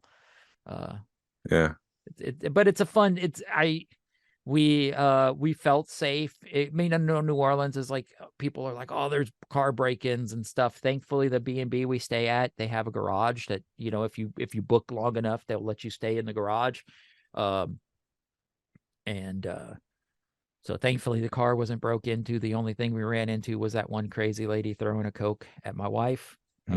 Sorry to hear that. Yeah, she was. That's not cool. No, it was not cool. She was not happy. I thought that it was going to ruin our day. Yeah, it would have ruined mine. Yeah, she was. Hell, not I didn't happy. get an eBay auction and ruin my day. Yeah, she thankfully was able, because she was just like, you're rushing me, and I'm like, no, it's 11 o'clock. I got stuff we got to do. We got to get back, because the parade was on Saturday. So I'm like, the parade, we got to be back by like 6:30 for the parade. So I don't want to waste my day. I don't want my day to be wasted, because there's stuff I want to do. So, that could have gone south real fast. We found a comic book shop, but I can't remember what it's called, because it's comics and I don't do comics. I say that but I do what I wanted. I don't, and I'm looking at the lady and I'm just like, I don't do comics. And she's like, we got Pops. I'm like, I don't do Pops either. That's even worse. Yeah. Go back to the comics. I'll do those. Yeah. I got to go down to my hometown and see my grandma and see my family on Saturday. And it's just sad to see that place is 2 years after that hurricane. It's still just, Still hasn't recovered. Yeah. There's a whole shopping center that they've demolished, that they put a few trailers in for people to live in. And my cousin, it's been 2 years and they're still living in a camper, because they're trying to get their insurance and stuff together. Sorry to hear that. Yeah. It sucks to see. And then I love New Orleans, but Atlanta's been my home, and it's just, yeah. But I don't want to live it on a sour note, but it was a good trip. Chewbacca's, like I said, man, if you're even the half-ass thinking about going, you need to go. It's a fun parade. Did you book the bed and breakfast for next year? They have not announced Chewbacca's yet. They kind of can guess at it, but yeah, she knows that once they announce it, we want the same room, and we'll be back down next year. Oh, good. Yeah. And then we've learned also that, we need to be a little bit louder. We need to be, we need to have like a sign, because last year we had a sign, shots for throws, and they'll give out little blocks, like they do bandoliers, and you put a Velcro strip on the bandolier. So they'll hand you a block with a Velcro strip on it that you put on your bandolier. And that'll also, people, when they see that you have a bandolier and you have blocks on it, they'll give you their blocks, because you understand the tradition. Mm-hmm. And last year, Mandy had like a half-ass bandolier because she had dressed up as the Chewbacca's thing, and she had a Chewie bandolier that she had taken a backpack or a satchel and put a Chewbacca thing on it. So people saw that and they're like, oh, you've got a bandolier. So they were handing her more stuff. So we didn't do that this year. It was literally while we're packing up, we were looking at the stuff. Mandy's looking at the stuff going, oh, this is my Chewbacca stuff, and put it in a box. So it's somewhere in my garage and we have no clue where it is. Yeah. So, I mean, if you're going to go, make sure you got to participate in the parade, because if you just stand there, you're not going to get anything. And if you can make yourself like a bandolier type thing, people will appreciate that. If you could trade shots for throws, people appreciate that. It's like anything you can do to participate in the parade. Don't be afraid, because you're not going to get anything if you don't get in there. Just don't run a little kid over, because people will kick your butt. Yeah, and don't throw beers at people. Right, exactly. Don't throw beers at people, because they don't like that either. No one would. No one would. Cokes or whatever it was. Right. I'm sorry to hear that. But anyways, it sounded like you had fun besides that. Yeah, it was a great trip. It's Awesome. like, I love New Orleans. Of course. It's in my blood. Of course. Same thing with Buc-ee's. Yes. It's in your blood in Texaco. Oh, we did. We were driving through Auburn, Alabama, and we start seeing signs, Buc-ee's, Buc-ee's, Buc-ee's, Buc-ee's. They're building a Buc-ee's in Auburn. So we're like, sweet, we got a place to stop now. It's right Okay, off. cool. Yeah, in Auburn. So You we're take like, 10? Yeah. Interstate 10? There's not 10. Buc-ee's on 10? No. Oh. It's going in, I think, well, we know the one on Robbins. There's one, I think, somewhere in Alabama, but it's on the other side of Alabama, because it's like the Florida side of Alabama. I see. Because we kind of, you take 65 through to 10. So you kind of cut that corner of Alabama off, which is a good thing, because you're in Alabama way too long. You hear banjos sometimes. Hey, everybody, we're here with Sam Sams from West Virginia. He went to this really cool auction of a bunch of stuff that was found basically in the back of a warehouse last week. And we just wanted to sit down with him for a few minutes and see how things went. How was his thoughts? What did he get? What were prices? Was it too insane? Just sit down and get his thoughts and see what he thinks. Sam, first of all, what was the auction? What was the auction house, and how did the stuff come about? Yeah, so it's like you described. I think it was in October, November last year. A guy named Dan Morphy posted on all the Facebook groups, social media groups, and all the Star Wars collector groups that he had acquired this warehouse find or barn find, depending on what you want to call it, of I don't know, 300, 400 mint on cards, vintage Star Wars action figures, and posted some pictures of them, and basically caught the whole vintage Star Wars collecting community by storm. I mean, it was crazy. It turned out there were 5 double telescoping Luke mint on cards. Oh my God! In Holy this find, crap. 5. There were, I didn't count, but 7 or 8, like 21 back or 20 back Boba Fett's mint on card, all kinds of 12 back Leia's and Chewbacca's and 3PO's and a couple of Vaders, but it was all early, Empire cards. There were a few Jedi and Power of the Force cards, but mostly Star Wars carded action figures, and the condition looked like it. You were walking into Kmart or wherever you bought your toys when you were little, and they were still on the shelf. I mean, it was crazy. Yeah, I know those Fets, people were scared it was going to crash the market, but it didn't seem to affect it any. Yeah, I mean, I'm not a Boba Fett collector, so I'm not sure what those normally would go for, but they all went for like $13,000-$14,000 a piece. Oh, so I don't know whether that was high or low, but that's what those all went for, and it was pretty consistent amongst all of them. So yeah, I think that's yes, about the market price on those. Yeah, so the story goes that a guy that was not a Star Wars collector, but was in the collecting world. I don't know what he collected. I'm sure I read it somewhere, but back in the late 70s, early 80s, decided to buy all these. He had some kids and thought that it's something that they might want, and they didn't end up wanting them, so they just kind of stuck them in the closet. And the cool thing about it too was they were all stored in original Kenner shipper boxes. Wow. So those shipper boxes are also very, very collectible. So that was something they auctioned off too. And memory serves me right, several of them went, they weren't thousands of dollars, but they were hundreds of dollars a piece, just for, cardboard box that said Kenner Star Wars on the side.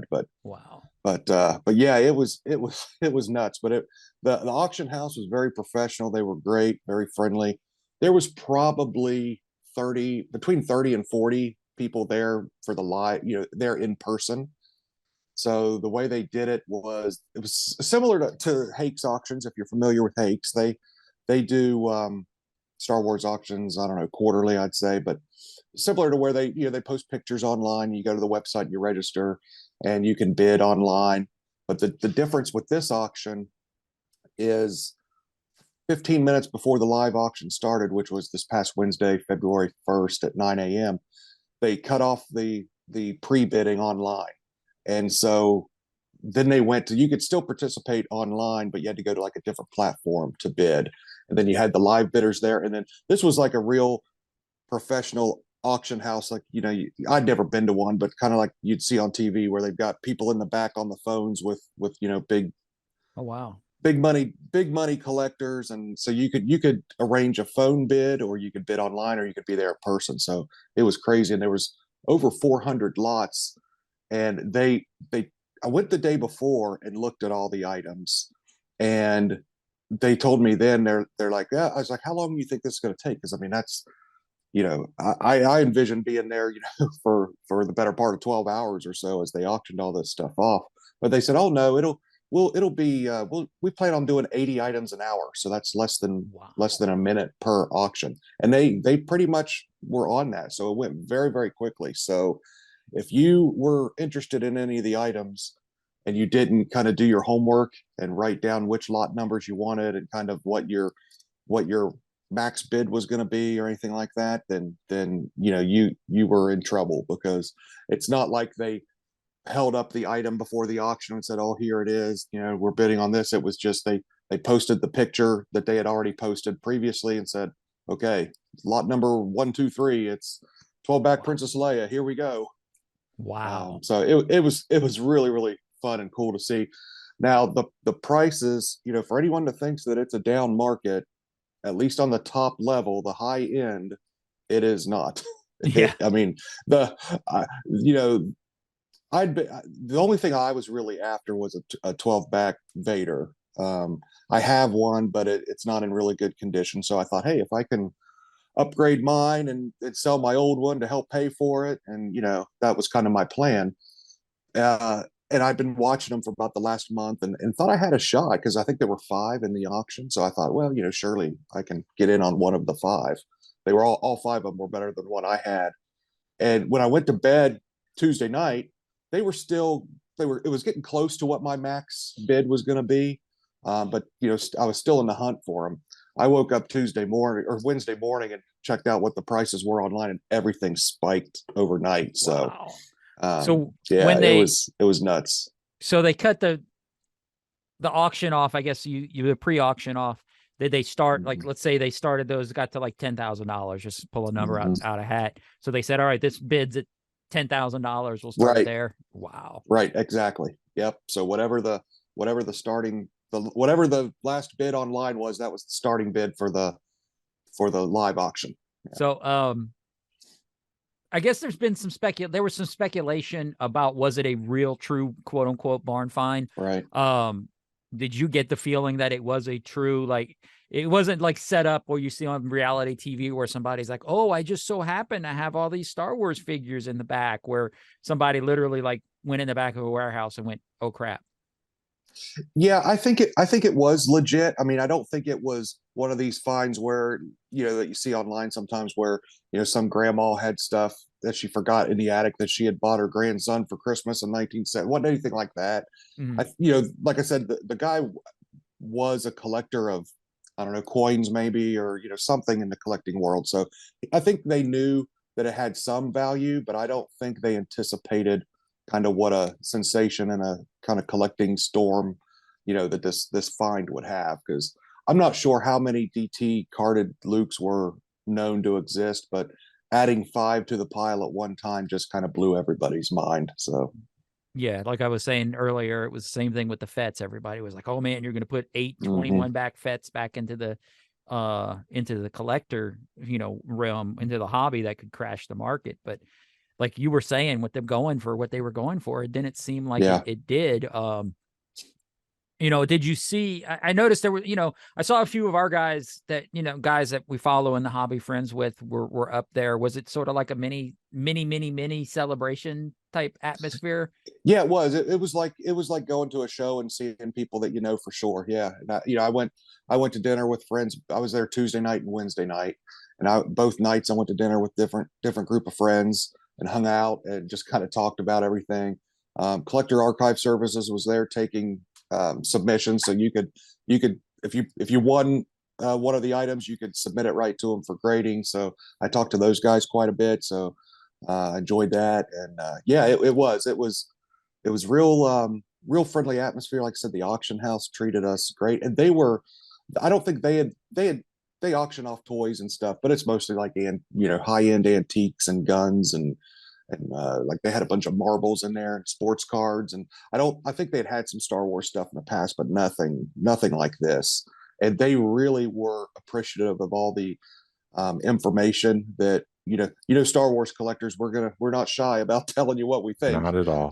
No. So, and there were when I was there the day before looking at stuff, there was a couple people giving their opinion on things, and not in a negative way, but just and they were I heard a couple of the employees talk about how grateful they were to get all the information. So it wouldn't surprise me if they kind of get into the Star Wars auctioning, a little bit heavier, because they definitely made some money this week. Wow, that's awesome. Yeah, because I know there was a lot of talk when when they first came out, that they were gonna, we're gonna auction off all the Boba Fett's and all the Yodas, so they were gonna keep everything as a lot. Yeah, So you would end up bidding on 8 Boba Fett's, or you'd end up bidding on whatever, however many Yodas they had. So it feels like they listened to the community and were like, dude, you're gonna get a lot more money if you separate the lots. yeah, they did, and to their credit, and then they also, I know there was a collector I saw on some YouTube videos that had reached out. I'm sure several collectors did, but for whatever reason, they decided to kind of um, take the advice of this one collector, and he hooked them up with Ian Sanderson and put them all in acrylic cases, and said, Yeah. this will really help. I think he helped them kind of. There were still some lots of multiple. They weren't all individual lots. There were some lots of, say, I think they did like a bounty hunter lot of 4 or 5 of the bounty hunters, all of them without fat, in like clear bubble, perfect looking Empire Wow. Strikes Back cards. So they did do some lots, but I think they like I said, they listened to the community and welcomed the advice, and I think it paid off for them, because had they put, like you said, 7 or 8 Boba Fett's in one lot, I mean, I can't imagine there being but a handful of people that would have that kind of money to, because that you're talking 6 figures, Yeah. for a lot like that. So this way, hopefully, they spread out a little bit, amongst the community. But there's a lot of talk right now about, who bought them all, and are we going to end up seeing them for sale here, in the not too distant future, or what, or will they just kind of disappear into, some high end investor collector type of person? Are they just going to end up in their safe, and maybe show up 10 years from now? Who knows? It'll be Right. curious. Go ahead. So you don't know who bid on, you don't know who won them all. It was blind, No, blind no, bidding. I mean, you could, they announced, like, when you logged in or signed up in person, you got a bidder number. It's not, the auction house associated that number with your name, but no one else knew, what Gotcha. number you were or anything. And I did hear some people say that that there were like 4 different numbers that bought up all the Boba Fett's and things like that. But who knows? And if they did, good for them. But you could kind of go back and rewatch it, and they did, say, okay, winning bid $10,000 to bidder 1, 2, 3, 4. And so you could kind of track which bid numbers got which figures, but you don't know who they are per se. There, as far as in person, like I said, there was 30 or 40 of us, and there wasn't a ton of live bids. There a handful here and there, especially towards the end when some of the lower end stuff came up. But there were a couple of gentlemen there that bought a bunch of stuff that I kind of wanted to go talk to, and then just never did. I didn't know whether that would be rude or not, but they weren't anybody that, to my knowledge, any of the collectors in our circles would recognize. I didn't know who they were. So That's interesting. So it's people like outside the collecting community yeah, bidding on this? yeah, Jason, that's kind of the one big conclusion that I walked away with was, we get caught up in our Facebook groups and our all of our groups, and there's in a lot of the Facebook groups, it's a lot of the same people, right? So it seems to me like maybe there's 400 or 500 real active community vintage Star Wars collectors, and a lot of the names everybody is familiar with.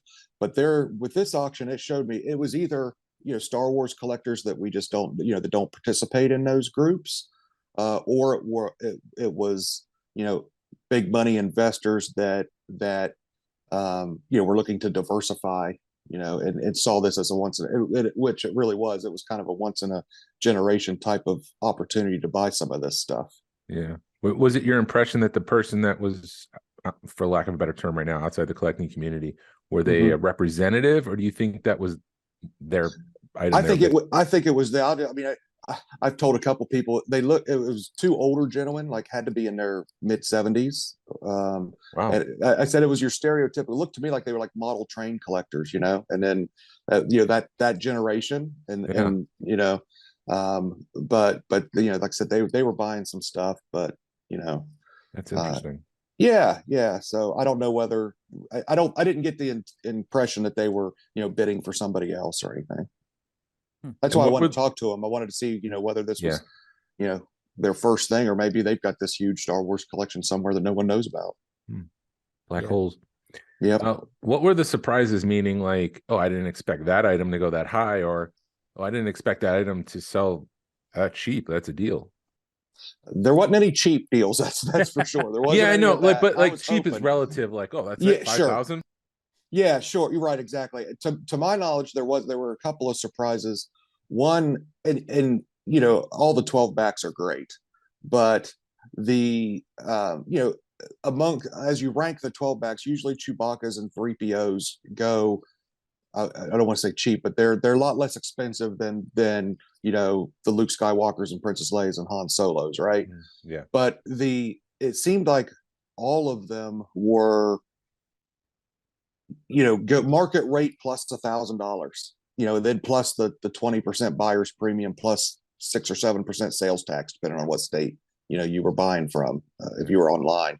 So I mean, you're talking, call it $1,000 above market plus another 30% is where they all were. And even early on, I could be wrong, I didn't write it down, but I think one of the 12 back Chewbacca's went for between $3,000 and $4,000, and that's just unheard of. And we were all kind of sitting there looking at each other like, is this Chewbacca we're talking about? But yeah. Don't get me wrong. I mean, these were in very, very good condition. I mean, in fact, there were a lot of people who felt like they would have made even more money had they taken an extra couple of months and got them all graded and then put them up. But there were plenty of 80 pluses and 85s to be had in that auction.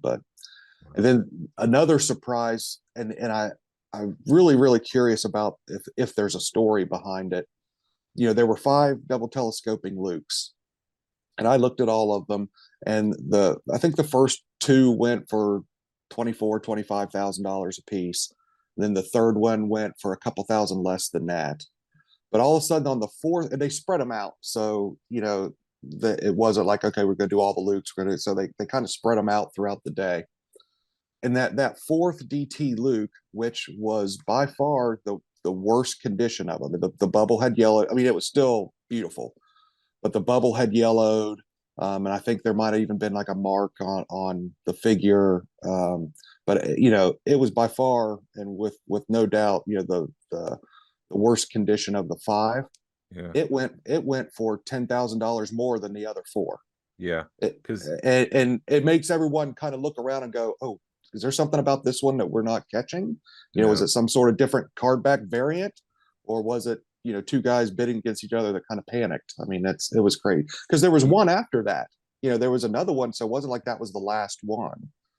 So I was curious. I kind of want to know whether there was something special about that one or whether it was just sort of bidder panic. I think it was my assumption. I think it was an oh crap.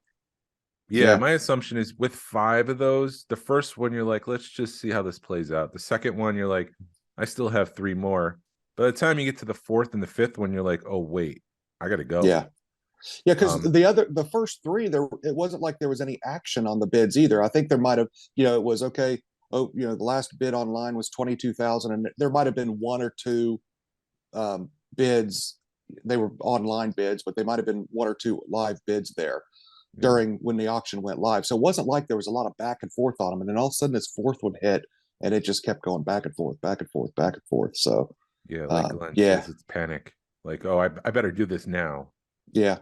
And then that 5th one fell right back into line with the other 4. Like I said, it was right around, give or take a couple thousand of what the other 3 before that had gone. So I don't know. It was interesting. Those were the things I found kind of the most interesting. So yeah. Did you already talk about what you picked up? No, I didn't get any of the. So funny story. I did. You get there and kind of the competitive juices start to flow. And I told my friend I was with, I was like, okay, before the auction started, and you kind of start getting excited about it. I looked at him and I said, I'm going to do something stupid today. I can just feel it. I know it's going to happen. I know myself, and I'm going to do something really, really stupid today. And I looked, I said, try to keep me from doing it. And, everyone just kind of chuckled, but so like I said, one of the Vaders, it was like the 3rd or 4th 12-back Vader, and it was, I think, in my opinion, was the nicest one came up for auction. And I think the bid left off online at like $1,400, and I had written down and I figured out what buyer's premium and tax, kind of what my max bid was going to be, and it was going to be $1,600.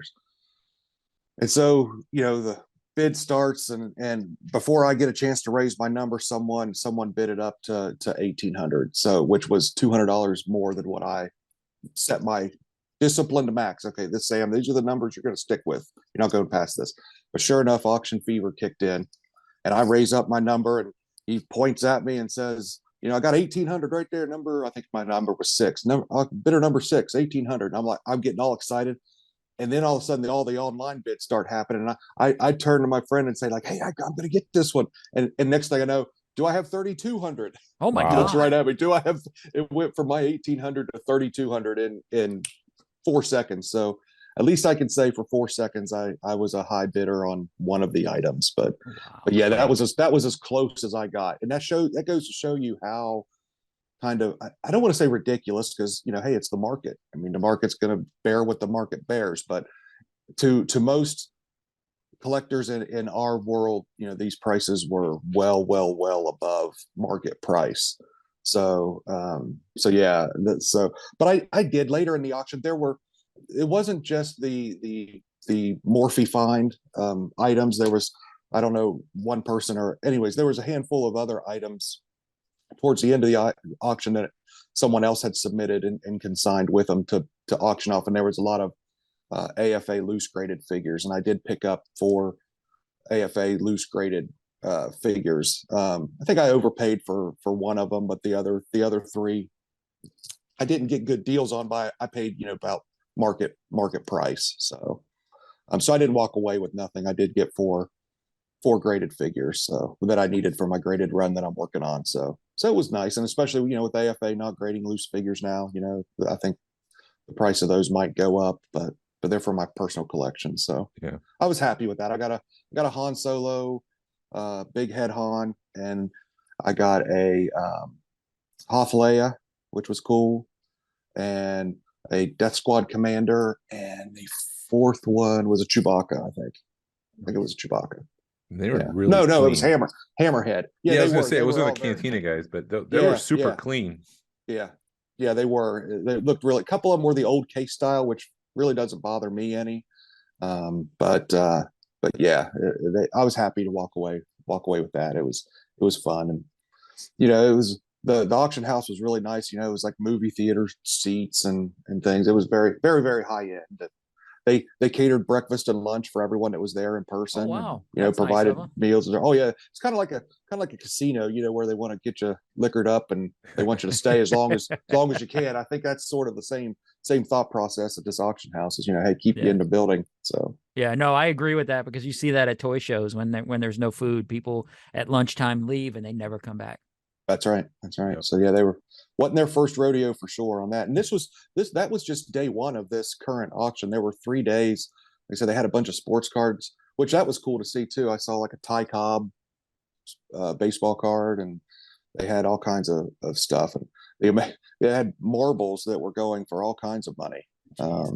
Which I look at a marble, I'm like, how do you know that one's any special than the other marble? But Because there are somebody needs it. crazy marble collectors, just like crazy Star Wars collectors, I guess. Yeah, What we had was- one of the guys I know off Facebook that was up there. He's looking at all the guns. He's like, everybody's looking at Star Wars, and I'm looking at guns. Yeah. What was your favorite piece out of everything that you saw there that you wish I wish I could? I'd love to have one of the DT Lukes for Yeah. sure. And there were a couple of them that were gorgeous. In fact, that first one that went off, I mean, I'm not a grading expert, and I'm sure people would scoff at me, but it wouldn't shock me if it was an 85 plus or a 90. I mean, it was beautiful. I mean, the bubble was perfect, clear. The figure might not have been perfect, so that might be what kept the grade down. If it does, I'm sure whoever got it will grade it, I would assume. But What be was wrong with the curious. figure? Well, the Lukes are difficult. Like around the paint apps around the belt sometimes aren't real good. Slightly off. None of them had faded, because a lot of times on the Farm Boy Lukes you see the torso faded. None of them were faded that I remember. But besides that, there was also later in the auction, and it wasn't part of the find. There was a early bird set that sold. That one of these days I'd like to have an early bird set. But if I had 20 grand to have taken with me and spent, that probably would have been one of the two items I would have gone for. So Cool. I'd show you the Wampa, Glenn, that I sent you pictures of. I mean, that thing was perfect. And one of the person that won that bid, or the won that lot, was there in person, and I actually saw that out of the case, and it's on its way to CAS to get graded right now. Nice. So I did see that one, and oh my gosh, that thing was nice. Yeah, It was because nice. it was like with two other pieces, and it was like at like $600, and we're like, Yeah. maybe, and then all of a sudden it went for over 1,000, right? Yeah, because that was one. Honestly, I was like, well, if it stays, within $900, that would be one to pick up, because I think probably the Wampa by itself would be worth that. So Yeah. Yeah, and the then you other two pieces you could have sold to help pay for the Wampa, and you'd have been in real good shape. But Yeah, that's exactly yeah. what I was thinking. yeah, it was nice, real nice. I can't imagine there being another one, a nicer one out there. I mean, that's how, the flap had never been folded, and Wow. yeah. Now, was that off the major lot, or was that the secondary lot? I think that was part of the find. Wow. They did a good job in the catalog of saying, okay, yeah, this was part of the Morphy find, is what they're calling it, even though it wasn't Morphy. Obviously the consigner doesn't want his or her name out there, in public. But I wonder why. yeah, right. Although I probably, even now after the auction, probably people would still bug them to death saying, hey, you got anything else? What else? Exactly. Yeah. I'm sure you check kept a that box barn. back. Check Yeah. the barn one more time. Right. Yeah. So yeah, it was crazy. It was a good time. It was about a 5.5 hour drive for me, which was, that's a good ways. But like Glenn, like you said, I kind of looked at it as a little minor meetup, with collector friends and stuff. There was probably 6 or 8 people there that I knew, that were going. So it was fun to kind of sit in a little cluster and talk throughout the day and hang out. It was a good time for sure. Very cool. So why Morphy's? Was it just a local find? Do you know? Like, I don't want to out anyone, but I'm just curious why that. Yeah. Why not? No, Eight I'm something. pretty sure. So Morphy's was in Pennsylvania, was where the auction house is, and I believe the story is Morphy sets up, I think, at the Kane County show all the time. They just set up a table saying, "Hey, we're an auction house. We're here if you want to consign anything." Yeah. And I think like I said, the person that had the stuff was in the collecting world, just not in the kind of the Star Wars collecting world. So I think they knew about Morphe's through the Kane County show and approached them there, because I'm pretty sure that the collection came from Illinois. I believe is where some of the stuff was, or is where the main part of it was. So I think that's where the kind of connection was made and why they chose Morphe's over the other houses. Interesting. Yeah, and that would make sense because that's sort of the rumor that we heard, that it came out of that King County show. Yeah. So if somebody's there with the show going, "Hey, I have this ton of Star Wars stuff." Mm-hmm.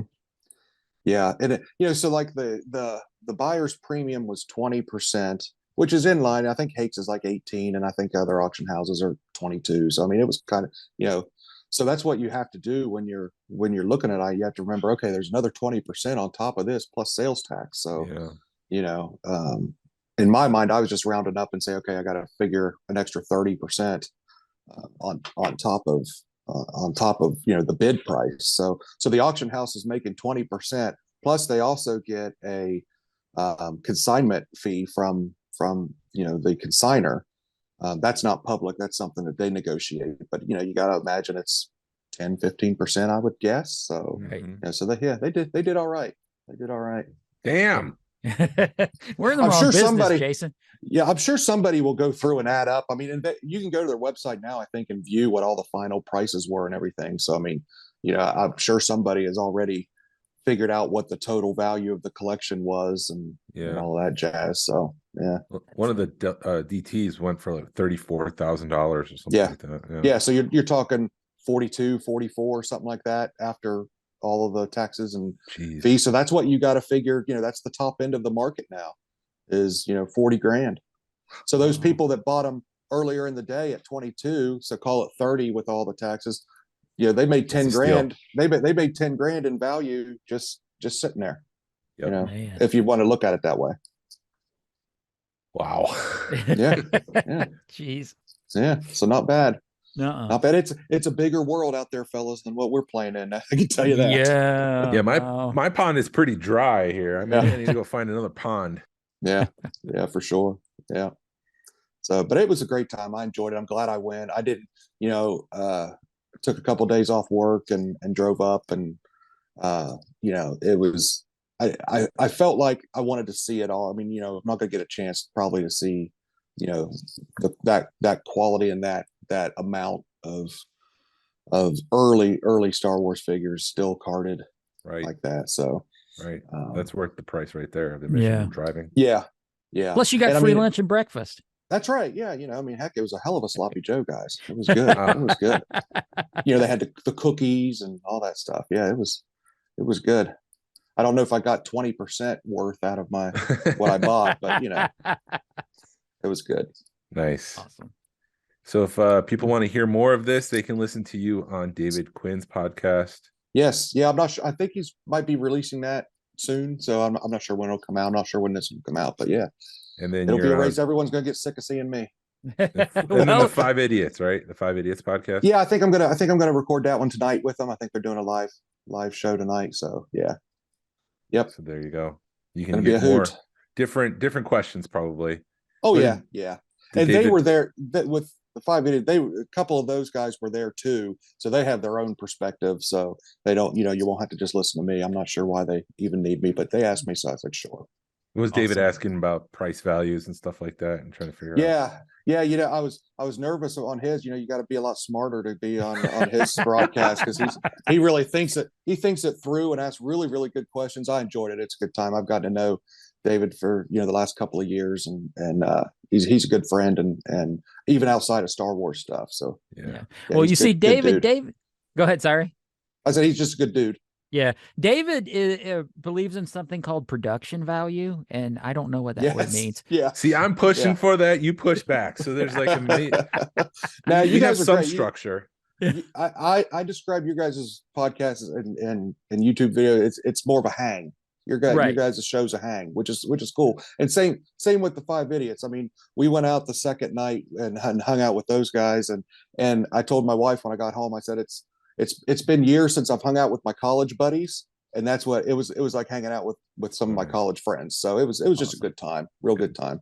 Very cool. Awesome. So, yeah. Yep. Well, thank you for joining us. Man. Thank you. That was Hey, awesome. no problem. Anytime. Yeah. I'm never shy to voice my opinion or share my experiences. So Yeah. I'm a typical Star Wars fan. What can I say? Yeah, Yep. exactly. Awesome. Do you want me to Thank read you. it again, Glenn, or do you want to just? No, I'm just splice this gonna. Yeah, I'm gonna splice it in. in? Okay. All Cool. right. Awesome. Thanks, Hey, Sam. Thanks, Appreciate Sam. it. Anything you guys need, let me know. Will Sure do. thing. All All right. right. See you guys. Have Bye. a great day. You too, buddy. Yep. Bye. Thank you for listening to the Smugglers Galaxy podcast. If you could, please leave a like and a 5-star review of the show anywhere you listen to podcasts. If it's allowed, it really helps us out and points people to our show. Follow us on social media. You can find us on Facebook, Instagram, Twitter, and YouTube. Send us an email or message us. We love feedback. We'd love to make you part of the show. Our email address is smugglersgalaxy@gmail.com. Thank you to Alfonso Riviera for the Smugglers Galaxy logo. You could find him at Rock the Force podcast. And thank you to Levi Waterhouse for the music. Hasbro re-release VC66 hashtag vote with your wallet. Pass on what you've learned. Be a positive force in the collecting community. This is the way. This is the way.